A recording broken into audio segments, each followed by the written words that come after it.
Ding, ding, ding. I like that. What is that? Did you hear that? You heard it, didn't you? Yeah, but there was a message from StreamYard or whatever. I don't know. It was weird. Oh, yeah, I didn't see It just that. showed up. I heard the bike bell. Ding, ding. Ding, ding. What up, Nope. Jay?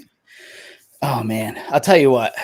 My work life is chaotic right now. So the job I'm at now, the employer I'm with, been with them for several years now. Hey, what's up, Richard, in the house? What up, Rick? I came on board after working 20 years in manufacturing, working in the quality control, and Hey, John.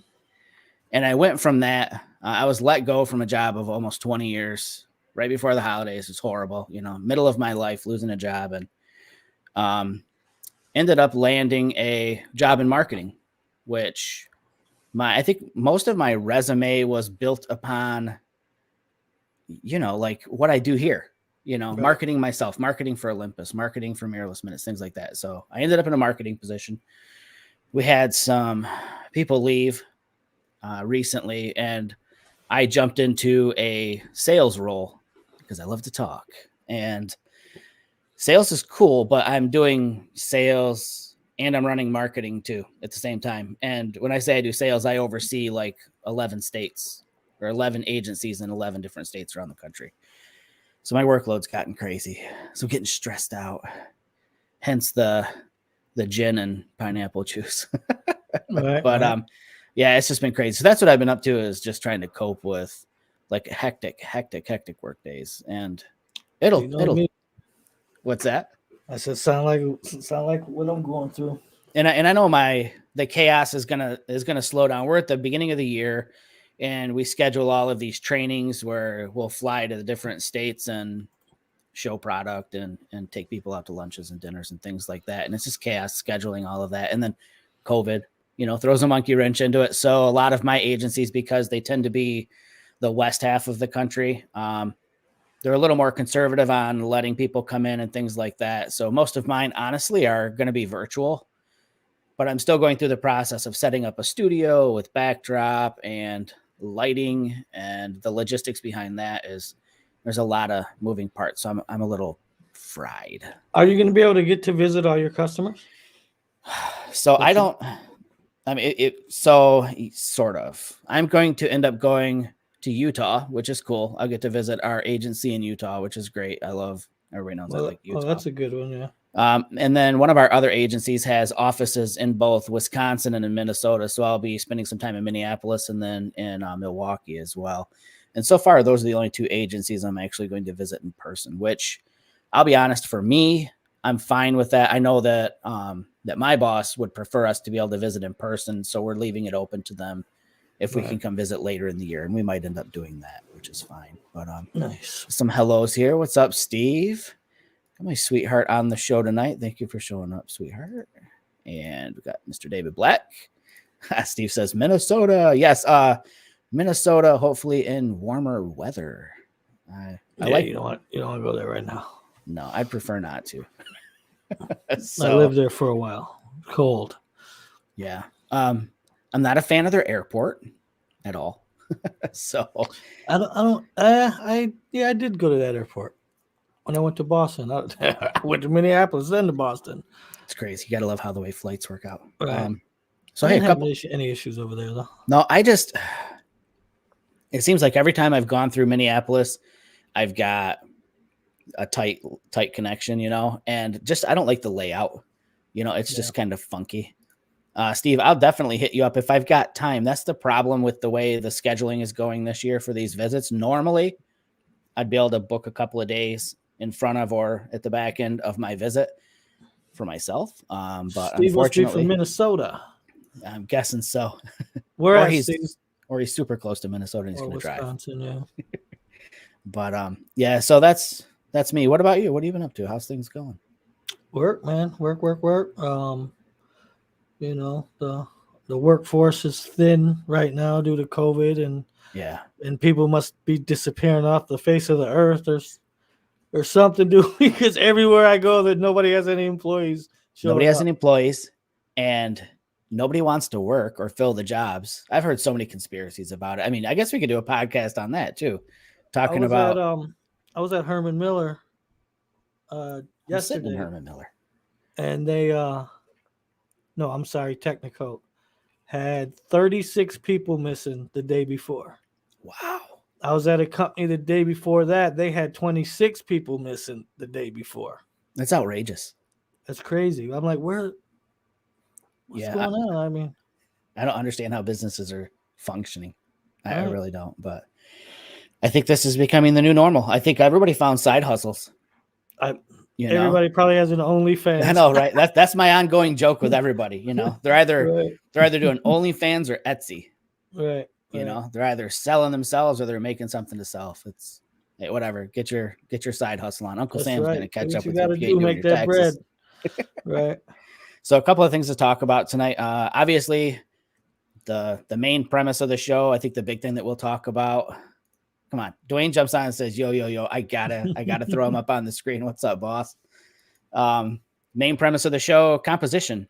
I want to start again. I talked about this on and off over the last 5 years I've been doing this podcast about putting some educational content in. So trying to give that a spin here. And then like a little bit of I'm gonna say a news story, but I guess a couple of places on Facebook I saw Olympus or OM Solutions, OM Digital Solutions. I don't remember what their name is right now, but supposedly they may tease or show what this newest camera is going to be. I'm really curious what they're going to bring to the table. I'd be glad to hear from you guys in the audience that are Olympus shooters. I know we got a bunch of them out there. What do you think's coming? You know, what are they going to do? I have thoughts on what I'd like to see, but aside from that, you're muted right now. So we're trying to read your lips as hard as we can. Yeah, I bumped the mic and it wouldn't cut off. Lost power. Yeah. So I guess we could talk about that. Yeah, whatever, man. Yeah, I agree. Yeah, I don't know what you're talking about. I think you're just So, okay, Jerry, what would you like to see from Olympus? What do they need to do? You know, and Dwayne jumps right out of the gate. Boom. Now, so are we talking like realistically, or are we talking fantasy? No, realistically. I mean, we know what technologies are out there. We know what at least we think we know. I mean, okay, I'll give you realistically, and then I'll give you my wet dream. How about that? Let me get some Kleenex. I would like to see a weather sealed Pen F 2. Yes, I know Dwayne's there with you. Let me see. I got a laundry list, boss. I got a laundry list. Oh yeah. I would say a definitely. I mean, I got no complaints with the current Pen F other than the weather sealing. Yeah. If I could throw that shit in a snowbank, I'd be happy. Mm-hmm. Other than that, yeah, I do. I mean, I got no complaints. I mean, I don't use all that image tracking stuff that they got in all them other cameras. Right. Maybe a little better low light. Maybe. I mean, we talked about that at one of them round tables. I would like to see a 12 megapixel sensor on an Olympus. Yeah.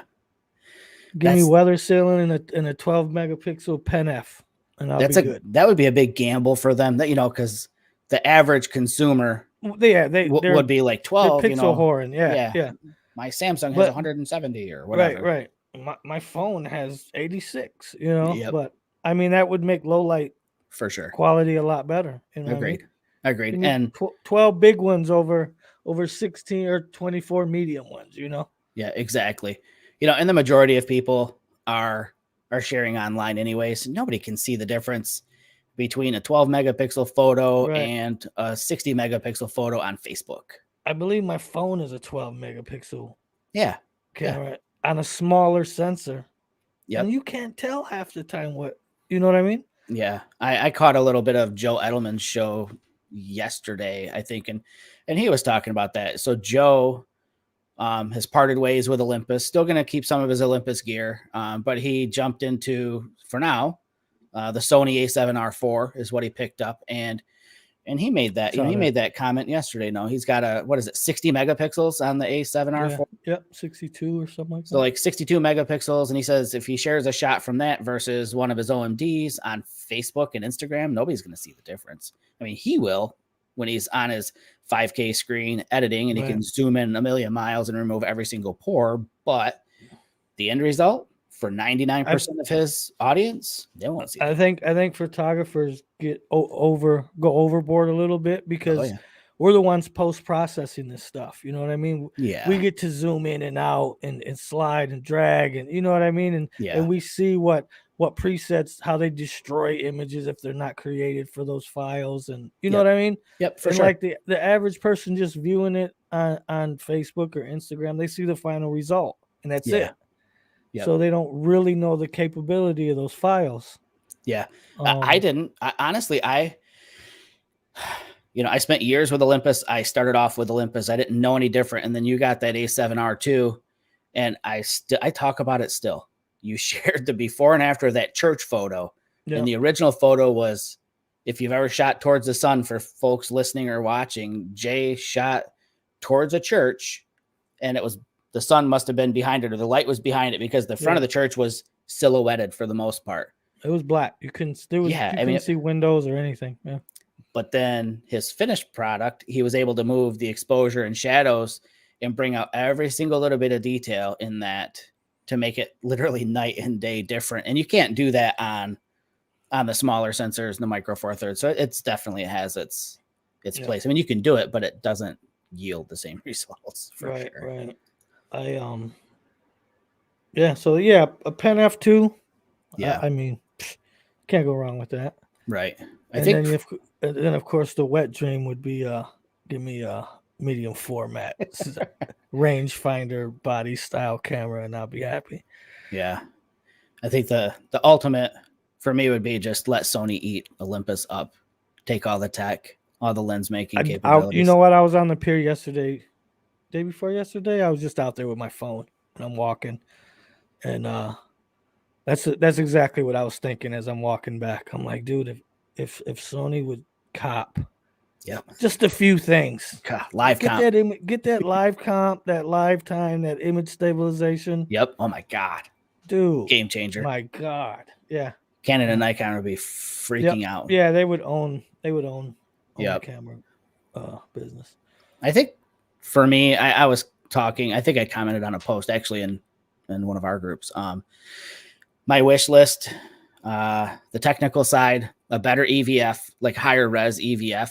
Like I've looked through some of the newer cameras through the electronic viewfinder, and it's freaking stunning, gorgeous, bright, super, super clear, tons of resolution. Like you said, for low light, backside illuminated sensor would help quite a bit.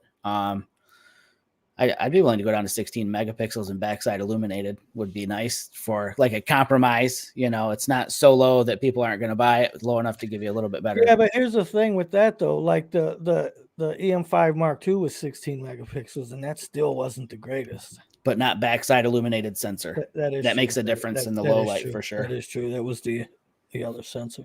And then I think the other technical thing would be like a global shutter. So you don't have the need for a curtain, because it can, if I'm understanding global shutters correctly, it can blank out the entire shutter all at once and back on to capture the image. I think I've got that correct. Right now, because the way it does, like if you're shooting in electronic viewfinder mode, the shutter's open, and I think it does like scan line, or like it's kind of the way a TV does, like every other row of sights on the sensor black out and then come back on, they alternate, but it does it like so fast. But you can end up with rolling shutter and things like that. Yeah. But if it's a global shutter, it's the entire shutter, or I can't even talk. The entire sensor is able to do that blackout and back on fast enough to do that. And then other stuff, and this is stuff I've brought to the roundtables for years. Number one, and these are just petty things, but so like the EM1X has GPS in it. I think it'd be kind of cool if I'm traveling, the GPS knows where I'm at in the country or the world. It should be able to know what time it is. I shouldn't have to go in and adjust my time either in the camera or when I get home and offset everything by X amount of hours so that it shows up in my metadata. And I know it's not critical for 99% of the people out there, but there are times when I'm trying to see what time I was at a place outside of my time zone, like in Colorado or Utah or wherever, and everything's off. And if I don't remember to do it before I go or when I'm there or when I get home in post, then everything is off and it just doesn't make sense. And again, that's just kind of a cheesy one, but kind of piggybacking on that, it should adjust for daylight savings time. Maybe they do, and I just didn't notice it in the menus, but my Sonys do. When you set the time, there's a thing you can check for adjust for daylight savings time. So it's always the right time. Right. And further piggybacking on this whole time thing, why not make it so that when the new year rings in, your copyright information just freaking updates the year? I mean, first world problem for sure. Definitely a problem because I've got so much stuff that was given to me over the years, but I have like 6 or 7 cameras that I would have to go in and adjust the copyright information on every single one. And I know it's petty or whatever, but it's just little things like that I think that are kind of cool. My last thing, this is my wet dream thing, and this is for any camera manufacturer. The Lightroom presets that you use, if you've ever opened up one of those files, it's just a little, basically like a text document for just to dumb it down a lot. It's a very simple file. It would be cool if the art filters on Olympus cameras or the film emulations in Fuji or the whatever color profiles in Sony, if you could side load basically like a preset that you developed in Lightroom onto your camera. So like I've got custom. Oh, so you could shoot in the preset? Boom. Yes. So it's just like using art That'd be filters, cool. but instead of art filters, it's something that you personally developed yourself. You're kind of close on the Pen F. That's what I love about the Pen F. Right. But, and I mentioned this, and everybody seemed intrigued about it at the summit, or it was in San Francisco, actually, when you were there. Everybody thought, that's a crazy cool idea. It's been years since we were in San Francisco. I don't think that idea is coming out ever, but right. Just those are some of my wish list things for OM Digital Solutions. I think they're things that might stand out a little bit from the crowd, and I wish that they would just market better for themselves, for their sake. Right. I agree, man. A lot of people chatting in the room. So that's funny. Dwayne says, slow your roll and shoot. John Thomas, the file size was huge. I'm assuming you're going to talk about what? A7 A7 IV. That's giant. A7R4. Yep. So Dwayne says he's going backwards. Just bought the Fuji XE2 in Panny GF1. Nice. Yep. I like my XE. It's a fun camera. I just got an XT20. David Black says a Pen F Pro would be great. There's already in an OMD S few body parts shown, so it will not be a Pen F style. Okay. Yeah, you're right. They did do that teaser that looked like kind of a revamped OMD body style. Like which one? They did a teaser a while back about their WOW camera. And it looked like an OMD. They just showed a little bit of the front of the camera where the dials and everything at, and it just looks like cosmetic changes. Of course, you'd expect, but who knows what the inside's going to be. It'll be interesting to see what they do for sure. I would buy one. I'd consider it. I love my Pen F. If it was a rangefinder body style, yeah, I would buy one. Yeah. If it was weather sealed. Sealed. Yeah. Weather sealed, newer sensor would be nice. Better EVF. The Pen F EVF's kind of, it's not great. It's usable, but there's way better out there. I don't use the EVF a ton sometimes. But we just look at the back screen. Yeah. Really. Yeah. Or flip the screen up and look down, like looking down at it. Right. That's because you're creeping on girls in the streets, Jerry. Come on.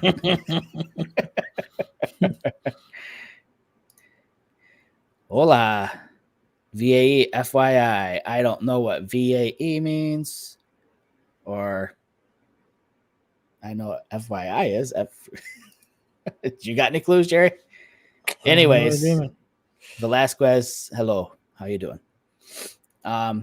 So that was just kind of things I was thinking about today, and I was chatting with a couple of people about that, about what the potential new camera could have in it. So interested to see. Right. for You sure. I think don't they're want. gonna are they gonna drop something soon? You think? Well, they said It's been a that minute. there's rumor that they're gonna.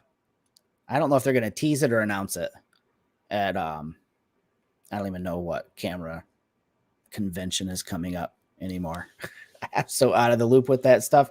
I don't care about that stuff anymore since I don't have to be involved in that stuff anymore. I just go shoot. And actually I've been shooting a bit lately, so I saw that. that's a Been out bonus quite for a bit. me. You were in town Saturday when I was hungover. I was eating Italian. Yummy. How was that? Did you Oh, guys dude, like it? that's amazing. Yeah. Oh, yeah, it's super good. Yeah, definitely It go sucks back. you didn't get into the other place though. I think you guys would have liked that better. Yeah, I just have to remember what time they open. They open a little late. Right. It's to get the hangover crowd. But yeah, so let's talk about composition. Imaging, that's what it is. Imaging Expo. Thank you, Steve. You're more in the loop than me, man. So yeah, let's talk about composition, dude. This has been a fun journey for me. Composition, learning composition, and figuring out how I like to compose and things like that. So do you do it? So when you say how you like to compose, do you keep it similar every time? there's definitely, I'm gonna say there's two camps with me for composition. And I'm going to show one tonight, and I can pull up a couple other images while you're sharing yours to show what the other example would be, but I can jump in and show what I'm talking about if you want. Yeah, let's see. Right. I'm just curious because like I see, for example, if you ever seen the Vivian Meyer documentary, yeah, a lot of her stuff was shot at waist level. Yep. And she also had the Rolleiflex camera, right, with the screen that you're looking down, so it's easy to just tilt it up. And then I see like other photographers that shoot on tripods, and these are landscape photographers typically that the tripod's like the same every time they use it. Right. You know what I mean? So you're shooting, you're standing straight up and you're like this in your camera every single time. Yeah. I don't use a tripod a ton. And I know for a fact if I'm on a tripod, it's not the same every time. And I'll talk about that a little bit, but I'll just get rolling with this here. There we go. So actually, let me share it this way. Sorry, I want to do it a little bit differently. I want it to actually. There we go. Let me do it this way. Boom, boom, boom. I want to share the application. I think it'll fill up better. It doesn't even make any difference at all. Okay. So I'm basically going to give the image, and then I'm going to talk about the composition in the next screen. So here's the final result right here. And let me make sure I'm active on the right screen here. So just a sunset. You know me in Barnes. This one's not too far from my house. I don't get to hit it very often. The sun doesn't work with it really great. It's kind of tricky to get it to work, so I have to depend on really dramatic skies because the sunset's really far to the left of that. But if the clouds, is it hard to get a good angle on that location? It is because for one, it's way, way, way out in the field, and this is zoomed in. I don't remember what camera I'm using. I think it's the Sony A7 III, and I'm probably using the Tamron 70 to 180. Okay, to get the shot. It's way out there, and you can't get out in the field. I mean, usually at the bottom of the hill there in front of the barn, it's a gully, so it fills with water, and then all the other areas are crops. So I'm not about to walk in it, but so I just kind of get stuck shooting from this angle. But this is the finished product, and I like to use like the golden ratio or the Fibonacci spiral or what have you. And it's funny because like in the Olympus cameras, and I'm not sure if you can even do it in the Sony, but you have an overlay for like rule of thirds. This is similar to the rule of thirds in a way. You can see I'm kind of occupying like the lower left third of the image. But when I talk about how I like to compose, I went out early in photography. I would shoot a shot really like a lot wider, than maybe was good. And then what I would do is I would go into post, and then in Lightroom, you have overlays for this golden ratio. And I would throw the overlay on, and then I would start cropping and adjusting my photo to fit that.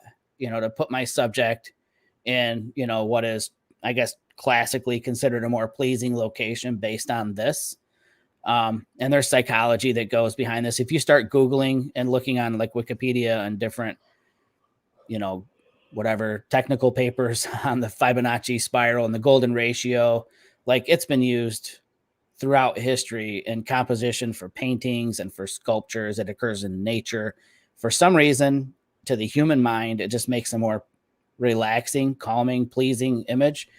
And I think I read that somewhere early in my photography, and I started using that in Lightroom. And after using it for, a while in cropping, a year or something like that, I just see it now. Like I just kind of know the flow and feeling of an image. So that's what you'll see in a lot of my photos.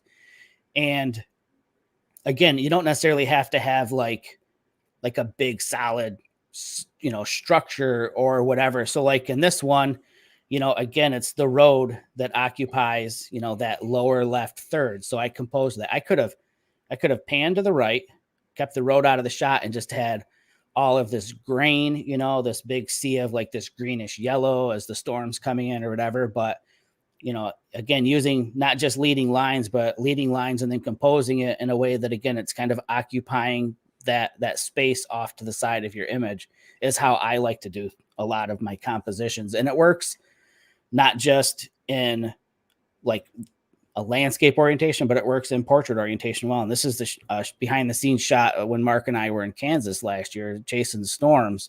And it's not 100% like dead on, like on that spot, but you can still see that my eye and my mind kind of think the same way. I always end up working this way. If I've got I'm going to say like an anchor point. That was like a term I used to use all the time before as I was looking for an anchor point in my photo, something to, well, anchor the image down, a focal point. So I even do it, like I said, with people in the shot. So go back through, and it works in portraits. And if you go back and look at classical paintings and stuff, you'll see that the same thing happens in paintings of people and stuff like that.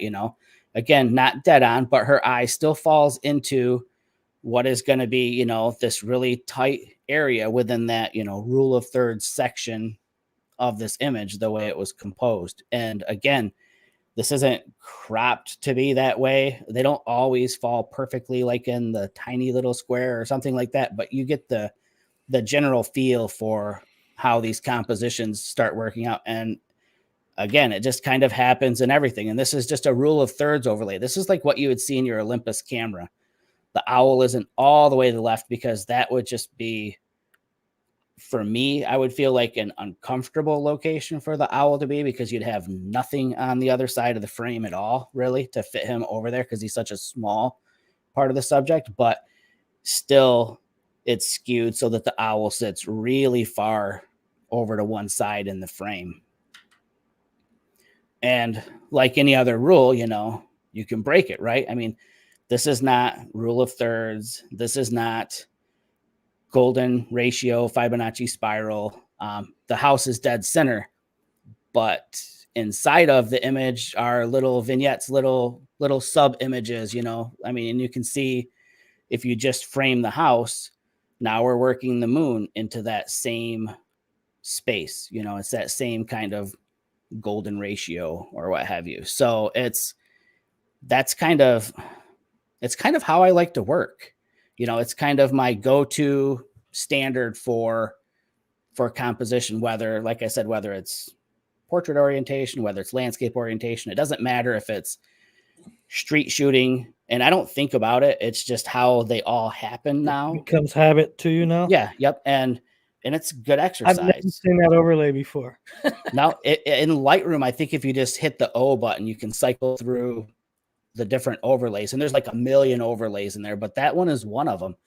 And it might be fun for everybody to just open up Lightroom at some point in time, go through your images, the ones that really stand out to you, that have like a focal point, a strong subject piece in it, and then toggle through that overlay. And you can, when you bring that overlay up, I'll try to remember how to do this, but I think it's O, and I think you I'll have to figure it out. You can cycle through not just all these different types of overlays, but you can actually have the overlay rotate. So if you're in a vertical orientation, you could rotate that golden ratio vertically. You could rotate it this way. You can rotate it down this way. So depending on where your subject is, whether it's vertical, horizontal, subject left, right, whatever, you can rotate all these overlays and just do it and see if the ones that you enjoy, your photos you enjoy the most, naturally had it sort of fit into that ratio. You'd be surprised, I think. Nice. I'm watching you on two different cameras. So No, that's okay. This one's got a delay, so your Yeah. mouth's still moving on this one, and then I didn't hear anything. So Right. Steve says, good explanation of the golden rule. Says he sucks at it. He's gonna have to try it. You don't suck at it. You just don't do it, or you're doing it and you don't even know, maybe. Yeah. So don't say you suck at it. If you don't do it, you don't suck at it. You just don't do it yet. So Right. Yeah, you can never suck at Nope. photography. No. You know what I mean? I used to. Everybody's I mean, you just see things different now. Right. You know what I mean? Mhm. Let me show my photos. I don't know, man. It's just I hate when people say that. Oh man, this stuff sucks. Nope. No, man. It's just there is no suck. There's just different style, different technique. Everybody gets to a different point where they do things differently. I only got a couple because I'm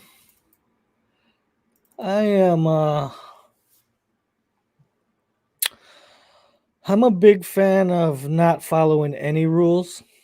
Well, no, that's perfect. For me, it's what catches my eye is what I'm shooting. You know, I don't care if it's on the left. I don't care if it's on the right. The only thing that I do try to do is take out any distractions. Yeah. That's a big one everybody overlooks. They don't pay attention to those and this is a perfect example right here. Like I got that cross in the middle of the frame, but I framed it with a tree that was on the left side. Mm-hmm. You know what I mean? Yep. And then the building and you know the shadows in that bottom right corner that gradually falls into the photo and kind of makes that center of that image pop out.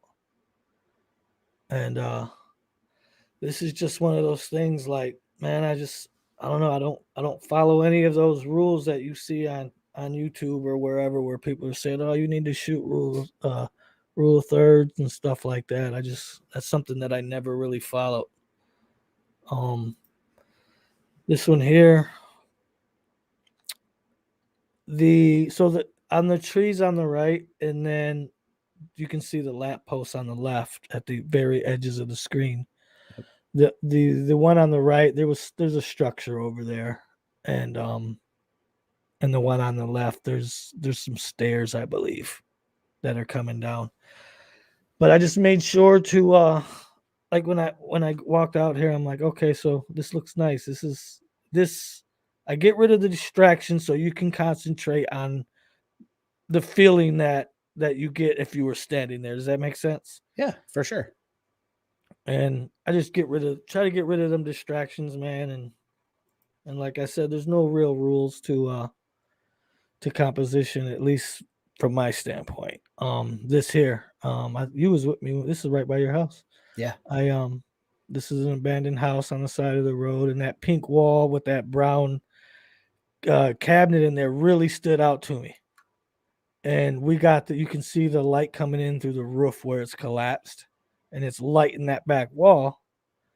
I could have easily leaned in the window or went inside and backed up against that wall and took that shot.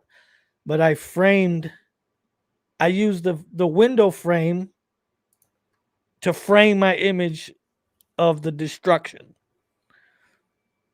So that's just another thing too, is that think a little wider, think a little deeper, and use what's around you to create frames for your frame. And that's about it for me, man. That's it already, huh? Dang. Yeah. I didn't load up too many. I mean, just because I don't know, man. I don't. You don't overthink it. Yeah, it's not that complicated, man. Yep. I'm going to I've got one more I'm trying to find here, and then I'll I'm pull it up. I'm scared to click on the wrong button and bounce. No, you're good. I'll just open up what I got open right now. So let me get back up to the top here. There we go. Open with preview. So this would be the other example. Let me get it up here of a style, I guess you'd call it, or whatever, that I like to do. So the one that, like I said, just kind of comes naturally to me is that golden ratio or Fibonacci spiral or what have you. The other one would be this. I like to really, really, really exaggerate. And again, break that rule of thirds. This is close to a rule of thirds. I guess you're occupying the whole upper third, maybe a little less than a third, but I like to skew, especially in cases like this where I've got like a leading line that I want to work with. So in this case, the composition, if you could imagine, it would have been like me holding the camera in portrait orientation, and you kind of want to just do this, but I like to focus like off in the distance, and then I'll tilt the camera down or whatever. You know what I mean? Right. So Yep, I'll skew, like really exaggerate. right. Length. Stretch them lines out. You got it. And I do the same thing. I'm clicking in the wrong screen. And I do the same thing, in landscape orientation as well. The truck is a focal point, but so is this incoming storm as well, and these big billowing clouds. And sort of the same with this one, I kept very little sky at the top and just focused purely on the foreground elements, because those are stronger points. Sometimes, again, it's like, sometimes you have to encompass everything. I mean, this is the biggest storm I've ever been near. I mean, for crying out loud, I can't even explain it. It's just giant, and this is shot with the 14 millimeter, I think, on the Sony. And you know how wide of a view that is. And I still had to crank that thing like way up to fit this cloud in, and still obviously didn't even come close to fitting in. You just got more more headroom space on top. Yeah, for sure. And then the same with this one. It's not quite as extreme, but I did still kind of, pan down, and I wanted that path leading into it as well. So, again, I guess my two styles would be one that just naturally falls into that golden ratio, that spiral or what have you. And then the other one would be just really extreme exaggerations one way or the other, skewing, I guess. Right. It looks like we're getting like crazy spammers. So we'll just block this user and this one. Hopefully they're not like really cool people and they're saying something in a language that I just don't even understand, but it doesn't appear to be that way. So, those are my things, and I just encourage people to do it differently, like Jerry said, break the rule. Don't even pay attention to the rules. You've been taught rule of thirds. Yeah. Shoot what you think looks great. Pretty much it. Drink what tastes good. That's right. But what do you got there? I have pineapple juice and gin, and it's not pineapple juice and gin. Yeah. Yep. I don't have any. Weird. I don't have any like clear rum. I've just got dark rums left, and I like that dark rum a lot with Coke or on the rocks. So I'm not going to put it in with pineapple juice. But so I got some Crown Apple. Yep. And Cowboy sent me a photo. He has some Sailor Jerry's apple rum. Oh. Have you ever had that apple rum? Not apple rum. No. Yeah, me neither. I don't know if that's be too sweet though. Yeah. Give it a shot. I mean, hell, the rum. I'm going to get a bottle. You need to get the Cricut out and make your own label for it, or have Shelly make you one or something. Put a label on it. Sailor Jerry, photographer Jerry's apple rum. But yeah, so that's just kind of what I've got as far as composition goes. Like I said, I know that there's like a million ways to do things, but those are the ways that I like to do it. Seems to work for me. I mean, everybody does. They shoot what they think looks good, you know. Yep. Yep. And And it's nobody's.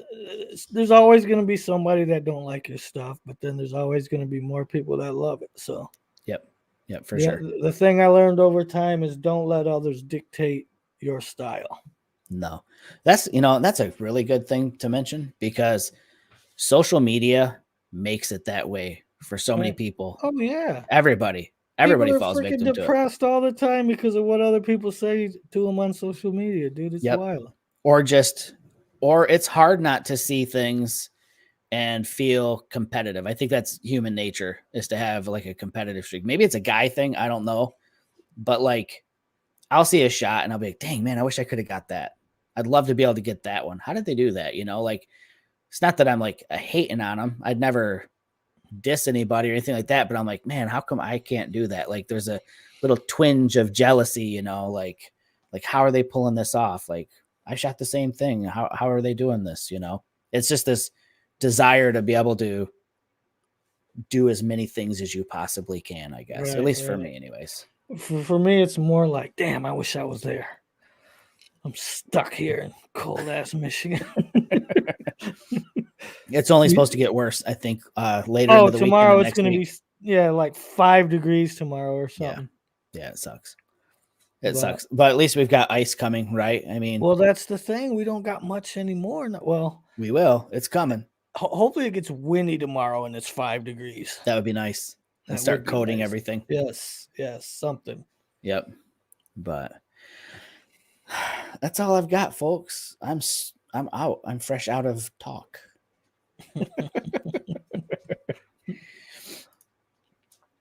No, I don't. I'm assuming you're talking about Jerry because it ain't me. So what's that? Steve says he does that when he's looking at your photos. But what? Says, "Damn, I wish I was there," or "Damn, how did he do that?" or whatever. But that's I've been doing that since day one in photography. There's always somebody doing something I want to know how to do. And of course, there's always somebody that's somewhere I want to be. So here's a little trick that I learned early on. So what I used to do early on in my Photoshop and Lightroom days, I would if there was a photographer that I really liked their image, I'd save that shit to my computer. And then I would import it into Photoshop or Lightroom, and then I would find one of my images that are similar. Mm-hmm. And I would try to duplicate the edit. Yep. Not to use it as saying, look at this it. picture I took, but to basically learn what I can do and how to achieve something in Lightroom or Photoshop. Yep. And that's the big thing too. Right. Go ahead. And then over the time, I just use that to kind of create my own presets and styles and stuff like that for the images that I take. That's exactly what I was going to say. You take all these things you're learning from everybody else, and you're not going to do it the same, but you're going to end up developing your own style from it. Right. Yep. I mean, I don't know if I have a style, as long as you ain't blatantly just copying somebody's the way somebody. I mean, because and it kind of sounds crappy to say somebody's style, like nobody's shooting today has invented any of this stuff. You know what I mean? No, yeah, but and it's some people are more known for certain things look. now, and yeah, for sure. Brian Minear and James Lennon come to mind. I can spot their stuff a million miles away, the color treatment that they do for things. Yep, yeah, but, definitely. Anytime I see one of Brian's shots, I know it's Brian. Yeah. But so that's about it, folks. That's all I got. I'm gonna go chill. I got a big drink to finish. All right. Well, thanks everybody for coming on tonight. I hate that I say fur. It's such a Midwest thing. I cannot stop doing it. I don't say for, I say fur. Thanks for stopping in. Don't you know? I can't do a Minnesota accent. But anyways, thanks for stopping in and watching the show tonight. Hopefully you got a little something from it. Go out, try to find the overlays in Lightroom. If you can't find the overlay tool in Lightroom, shoot me a message on Facebook or Instagram or Twitter, wherever. I'll get it and I'll show you how to do it. But it's a really cool tool. And like I said, go through, run that overlay on your images, rotate it around, and see if you're just naturally composing to fit into one of these formats anyways. You might be surprised. Right? Give you Right. something to do, some homework. Indeed. We'll see you guys in 2 weeks, and we'll be talking about something new. So you guys take care and get out there and go shoot. Stay warm if you live in Michigan or Amen, Midwest. brother.